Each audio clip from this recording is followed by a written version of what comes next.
Where rubber meets road, man meets machine, and history meets high-octane drama. Get ready for a drive down history's fastest lane. This is the story of Formula 1. If you're expecting seat warmers and sat-navs, you're in for a bumpy ride. 1950. A time when steering wheels were bigger than dinner plates, and seatbelts were... wait. A few moments later.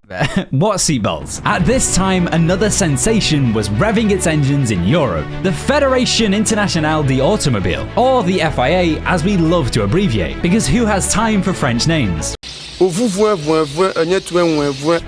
Introduced the very first Formula 1 championship in 1950. Bit ambitious for a continent still using maps and compasses to navigate, but alright. The initial grid was a motley crew of daredevils and gentleman racers on the iconic Silverstone circuit. These guys weren't just there for the thrill of the race. They were pioneering a sport that would eventually become the world's premier motor racing competition. In the midst of the roaring engines, Nino Farina clinched the title as the inaugural F1 world champion. Nino Farina, clearly not in it for the pasta. And of course, behind every great driver, there's a beast of a car, and Farina had Alfa Romeo by his side. A match made in motor heaven. But it wasn't all glamour and fast cars. The 50s were marred by tragedies that would see the sport's heroes hang up their gloves and goggles prematurely. A gent waving his handkerchief must have been the F1's version of a red flag. Lessons were learned the hard way, promoting the sport to continually refine and redefine what it means to race safely. 2, 1, 0. While humanity was taking its first steps on the moon, back on Earth, Formula 1 cars were leveling up. Now don't get me wrong, they weren't exactly moon landing marvels, but for the tracks, they were the next big thing. Aerodynamics became the talk of the pit lane, and when these cars weren't trying to fly, Helicopter, helicopter! they were flexing their new engine muscles. Vroom vroom. The drivers of this era were as audacious as their machines. Jim Clark, Graham Hill, and Sir Jackie Stewart, before the Sir bit, emerged as the poster boys of F1. Heroes behind the wheel. They pushed the boundaries, occasionally pushing their luck a smidge too far. And speaking of danger, who could forget the 1968 Belgian Grand Prix? Spa-Francorchamps, in all its unpredictable weather glory, claimed the life of the great Jim Clark, sending a stark reminder that while innovation was well and good, safety couldn't take the back seat. But the 60s was a decade that solidified Formula 1's place on the global stage. Broadcasting began, and soon everyone wanted a piece of the action, from your local pub enthusiast to royalty. Oops, I've hit the wall. As the decade drew to a close, the foundations were set for a sport that wasn't just about racing, but about capturing Imagination. because nothing screams innovation quite like a race car that thinks it can take flight. As David Bowie was morphing into Ziggy Stardust, F1 was undergoing its own flashy transformation. The sport was revving up, and not just on the tracks, but in the world of commerce. You see, Bernie Ecclestone, a man whose name might ring a bell, or ka-ching a cash register, saw F1 as more than just tire smoke and roaring engines. Bernie thought, why not make it a global sensation? And thus, with a few handshakes, winks, and strategic deals, the Formula 1 brand zipped into living rooms worldwide. Sponsors flocked faster than you could say pit stop, turning cars into vibrant billboards on wheels. It was no longer just a race, it was a televisual feast. This newfound global audience witnessed the rise of legendary racers. Think Niki Lauda and James Hunt. Their fierce rivalry was something out of a Shakespearean play. If Shakespeare had written about high-speed car races, that is. The clash of personalities, the raw talent, and the art of the duel was on full display. Let's not forget about the mustaches, legendary in their own right. Nice. The 70s laid the foundation for F1's global stature today. Proof that with the right mix of skill, spectacle, and a sprinkle of showbiz, you could truly light up the world. Or at least, light up a good disco ball.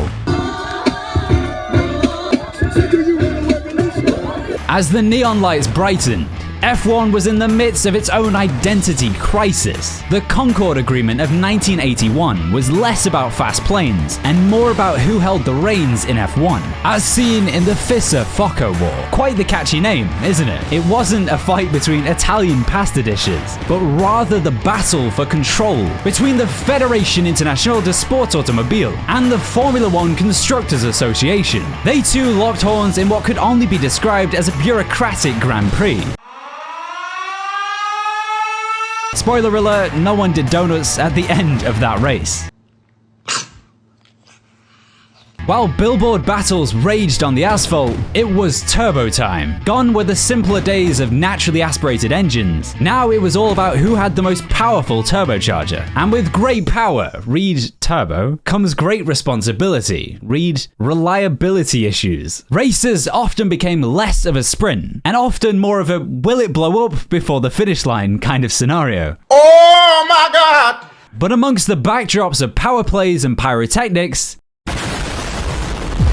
new faces emerged. Step forward young Ayrton Senna and Alain Prost, two drivers who truly lit up the track. Think Sherlock and Moriarty, but with helmets and way better driving skills. Senna with his raw passion and talent, and Prost with his calculated precision. They were the Lennon and McCarthy of the racetrack, only with a few more disagreements. This era also saw McLaren and Williams rise as dominant forces, much to the chagrin of Ferrari. It was the equivalent of the local chippy claiming that they had made better fish and chips than the place that had been frying for decades. All said and done, the late 70s and 80s in F1 were a scintillating mix of raw power, emerging talents, and off-track theatrics. Power struggles on and off the circuit ensured that if your heart wasn't racing from the speed, the controversies would surely do the trick.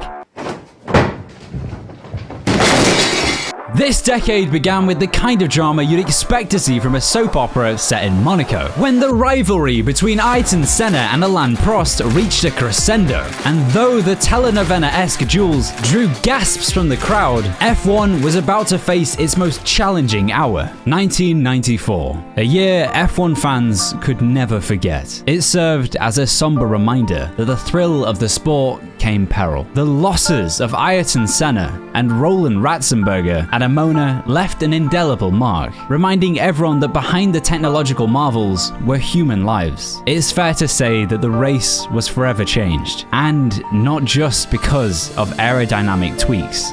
But as they say in showbiz, and apparently in high-octane racing, the show must go on. And it did. With a renewed focus on safety, gone with the flimsy crash barriers, replaced by safer barriers and enhanced runoff areas. Helmets, hands devices, and car designs all evolved, making driver safety paramount. The sport may have lost some of its perceived Wild West nature, but if it meant fewer tears and more years for our beloved drivers, it was a trade everyone was willing to make. Snake on a Nokia was a riveting pastime, but there was a more slithery, dominating presence in F1, the prancing horse and a chap named Michael Schumacher. In Maranello, Ferrari and Schumacher partnered up for a dance that would redefine dominance in the sport. They clinched title after title, making it look as effortless as us Brits queuing for a cuppa. By 2004, Michael had secured 7 world titles, 5 of them consecutively with Ferrari, ensuring that the Tifosi had a lot to cheer about, and the rest of the grid had a lot to, ponder. But it wasn't all about the prancing horse. Towards the tail end of the decade, a certain energy drink decided it wanted wings, not just in the air, but on the track. Red Bull Racing emerged, hinting at the dominance they'd strive for in the following decade. It wasn't all red though. As the decade progressed, new challenges arose. There was the quiet determination of the Finn, Kimi Räikkönen, who, when he wasn't informing his team about his loo breaks, was clinching titles. Fernando Alonso's youthful exuberance and sheer talent brought Renault 2 championships, briefly interrupting the Ferrari fanfare. And who could forget the young, sprightly Brit named Lewis Hamilton, making his debut in 2007. He showed the world that if you're good enough, you're old enough. But let's not forget about the side dishes amid the main courses. There were rivalries, dramatic rain-soaked races, and that infamous crash at Singapore, which made us all wonder if one could actually fix a race by crashing on purpose. The answer, rather controversially, and with the introduction of new races in glamorous locations, the sport was rapidly expanding its horizons, proving that F1 wasn't just a race, but a global spectacle. Happy New Year! The beginning of the decade saw an end of an era. Gone were the days of the throaty V8s, replaced by V6 turbo hybrids. Some said they missed the roar, but many were just trying to remember the full name of the engine without getting tongue-tied. Red Bull Racing, with their energy, drink, and otherwise, were the early pace setters. Sebastian Vettel and his finger-wagging celebrations and helmet full of funky designs was the man of the hour. 4 consecutive titles from 2010 to 2013. Thank you, Sean, he might have said. But the rest were itching for change. Enter the Silver Arrows. Mercedes, taking a leaf from their dominant predecessors, decided to go on a championship-winning spree. Lewis Hamilton and Nico Rosberg, once childhood karting buddies, turned the tables and began a dominance reminiscent of the Ferrari Schumacher days. Though, if you listened closely, you could hear Rosberg and Hamilton's radios cracking with a bit more than just engine updates. Meanwhile, new kid on the block teams like Haas and drivers like Max Verstappen, who made us all feel ancient when he took his first win as a teenager. Seriously, what were you doing when you were 18? I'm a purely virgin. Of course, the 2010s weren't just about racing, it was about the environment too. The sport became greener, teams became more conscious, and suddenly, carbon footprints were discussed as much as tire footprints. All in all, the 2010s in F1 were a blend of new and old, tradition and disruption. The roaring engines might have quieted a touch, but the drama, that was as loud as ever. Much like Aunt Mavis at the family reunion. Some things never change. From the dawn of the 1950s till today, F1's journey has been nothing short of a roller coaster on wheels. We've seen legends rise, technology revamp, and yes, the occasional amusing pit lane blunder. As we've sped through these eras, one thing becomes crystal clear. F1 isn't just a sport, it's a spectacle. If you've enjoyed this ride as much as we have, don't forget to hit that like button and subscribe for more exhilarating tales. Here's to the road ahead.